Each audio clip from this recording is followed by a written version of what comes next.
Now, when you're up in Hollywood, how do you keep up with the Joneses and look as amazing as you do? What do you do to stay in shape?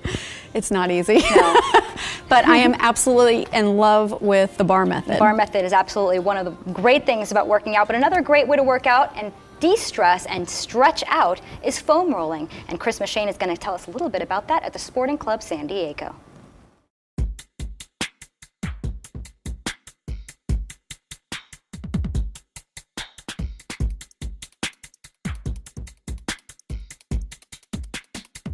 Hi, Chris Machine here, coming to you from the Sporting Club at the Aventine. Thank you for joining us for another trainer tip of the week. Today we're going to talk about foam rolling.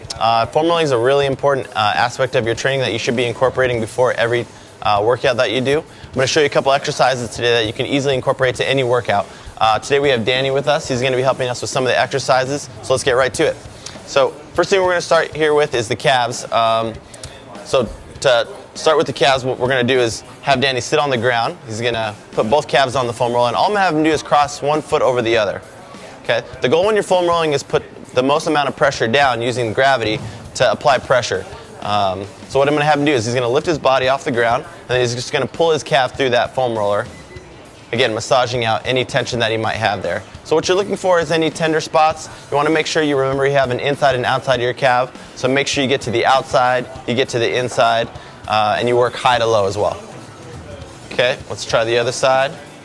Okay, I always recommend you spend about 2 or 3 minutes on each muscle area. We're going to go kind of quick through these, but again, you're looking for the tender spots. If you find a really tender spot, what you want to do is you want to hang out, you want to breathe a little bit, and that pain should subside about 75%. Okay, again, we're moving kind of quickly through these, so I'm going to have him go right onto his piriformis. So for the piriformis, he's going to sit on the foam roll, and what I'm going to do is have him go into a figure 4 position. He's going to cross his right ankle over his left knee with both hands on the ground behind him. Then have him rotate to the side of his bent knee, in this case his right knee, and he's going to roll back and forth on that piriformis. If you have lower back discomfort, if you run a lot, if you sit at a desk a lot, this is definitely a really good exercise to help kind of loosen up the hips.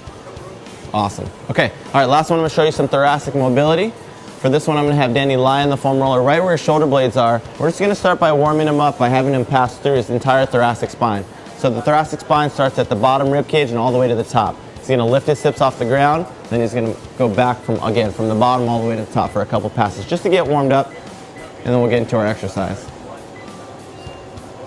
Okay, and then for the exercise, what I'm going to have him do is drop his hips to the ground. He's going to go to the very bottom rib, and I'm going to have him open up and stretch as big as he can. So he's going to arch back, exhale all his air out, get a big stretch to open up that thoracic spine. Then I'm going to have him take a deep breath in, and he's going to come up and give me a quick stretch. We're going to roll up one vertebrae, and then he's going to arch back and give me that same thing one more time. Okay? So again, normally I'd have him go the entire thoracic spine. In this case, I'm only having him do 3. All right, great job. Okay, so those are 3 really quick foam rolling exercises that you can incorporate before you exercise.